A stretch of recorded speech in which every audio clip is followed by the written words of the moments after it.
ଆଳୁଆ ଦେଇଛନ୍ତି ଭଲ। ବର୍ତ୍ତମାନ ଆଳୁ ରେଟ୍ 40 ଟଙ୍କା। ଭାଇନା କଣ କହିବେ ତାଙ୍କ ମତ କୁହ ଭାଇ? ଆଳୁ ଫେର ମମତା କଲା ଖେଳ। କଣ ପାଇଁ ଖେଳ କଲା? ସେ କହିଲା ପରା ଭାଇ କହିଛି ବୋଲି ମୋଦି ଭଉଣୀ ପଡେ। ଏଟା ଭୁଲ କହିଲା, ଭୁଲ। ଆଉ ଏଟା ଭୁଲ କହିଲା।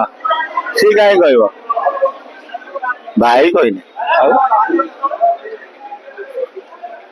ବୁଝିଲ, ଭାଇ କହିଲା ଏହା ମୋହନ ଭାଇ ଆଳୁ ଦେଇଛି ନଗିବାକୁ। ବିହନ ଦିଆ ହେଇଥିଲା ସେ ଗଛ ହେଲାଣି? ଗଛ ହେଇନି ଏପର୍ଯ୍ୟନ୍ତ। ଏପର୍ଯ୍ୟନ୍ତ ଗଛ କାଟିକି 5 ଫାଳ କରି ନଗେଇବ। କଣ ହେଲା ସେ ଆଳୁ ଗୁଡା? ଆଳୁ ସବୁ ଲୋକ ଦହିବରା ଆଳୁଦମ କରି ବିକି ସାରିଲେଣି ଆଉ। କଣ ବିହନ?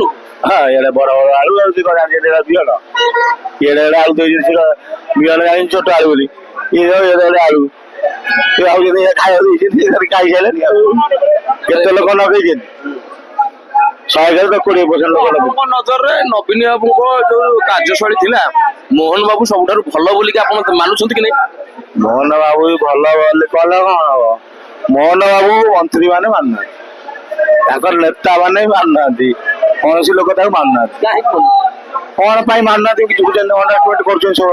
ଏଗୁଡା କଣ ଭଲ କଥା? ଏଇଟା ଭଲ କଥା ନୁହଁ। ତମେ ତାକୁ କଲ କାହିଁ ତାହେଲେ? ହଁ, ଆଦିବାସୀ ଲୋକକୁ କାହିଁ ଗଲ ତାହେଲେ? ଉପମୁଖ୍ୟମନ୍ତ୍ରୀ ତାକୁ ପେଲି ଦଉଛନ୍ତି ପଛକୁ। ହଁ ପରା। କନକ ବଦଳ ସିଂହ ତା ପଛକୁ ପେଲି ଦଉଛନ୍ତି। ସେଟା ମୁଖ୍ୟମନ୍ତ୍ରୀ ପାଇଁ ଠିଆ ଯୋଗ୍ୟ ଇଏ ନୁହଁ, କରିବା କଥା।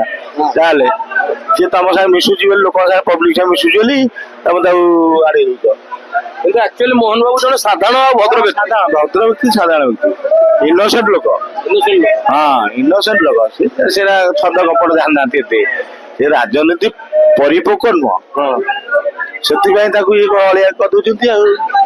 କିନ୍ତୁ ପ୍ରକୃତରେ ମୋହନ ବାବୁ ଦେଖିବାକୁ ଗଲେ ଜଣେ ଉତ୍ତମ ବିଚାରଧାରାର ମଣିଷ, ଭଦ୍ର ମଣିଷ। ରାଜନୀତି ସିଏ ତ ଜାଣିନାହାନ୍ତି।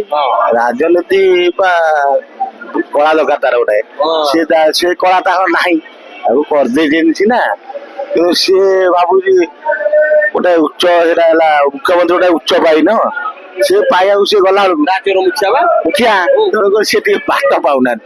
ଏମାନେ ତାକୁ ବାଟ ବି ଦଉନାହାନ୍ତି ଆଉ। ଏଇ ଯୋଉ ଉପମୁଖ୍ୟମନ୍ତ୍ରୀ ସବୁ ଅଛନ୍ତି, ତାର ମନ୍ତ୍ରିମଣ୍ଡଳ, ତାକୁ ଆଡେଇ ଦଉଛନ୍ତି ସବୁ। ଆମେ ଚାହୁଁଛୁ ମୁଖ୍ୟମନ୍ତ୍ରୀ ବାବୁ ଟିକେ ଆଗକୁ ଆଗାନ୍ତୁ। ମୋଦି ଅମିତ ଶାହ ଯାହା କରିବେ ସେ ଚାଲିବ, ତାଙ୍କ ହାତରେ କିଛି ନାହିଁ। ଓଡିଶା ପଲିଟିକାଲର କୌଣସି ରାଜନୀତି ବାଲାଙ୍କର କିଛି ହାତ ନାହିଁ। ମୋଦି ଶାହ ଯାହା କହିବେ ଇଏ ଓଡିଶାରେ ସେଇଆ ଚାଲିବ। ମୋଦି ବାବୁ ଆସିଛନ୍ତି, କିଛି ପ୍ଲାନିଂ। ହଁ, ଆସିଛନ୍ତି ବା ସିଏ, କଣ ଆଉ କରିବେ? ଓଡିଶା ଏଇଟା ଆନନ୍ଦରେ ନାଚୁଛି। ଇଏ 25 ବର୍ଷ କରିକି ଯେତିକି ହେଲାଣି, 5 ବର୍ଷରେ ସେଠି କାଟିଦେବେ। ଭଲ କୋଉଠି କାମ କରିବେ? 5 ମାସ ହେଲା କିଛି କାମ ବାହାର କରିନାହାନ୍ତି। ଖାଲି କଣ ସୁଭଦ୍ରା ଗୋଟେ ଜିନିଷ କଣ ଆରମ୍ଭ ଆଉ ଶେଷ, ଆରମ୍ଭରୁ ଯିଏ ଦେଖେଇଲା ହବ ଧୀରେ ଧୀରେ ହବ, ଟିକେ ଧୈର୍ଯ୍ୟ ଧରିବାକୁ। ଧୀରେ ଧୀରେ କଣ ହବ?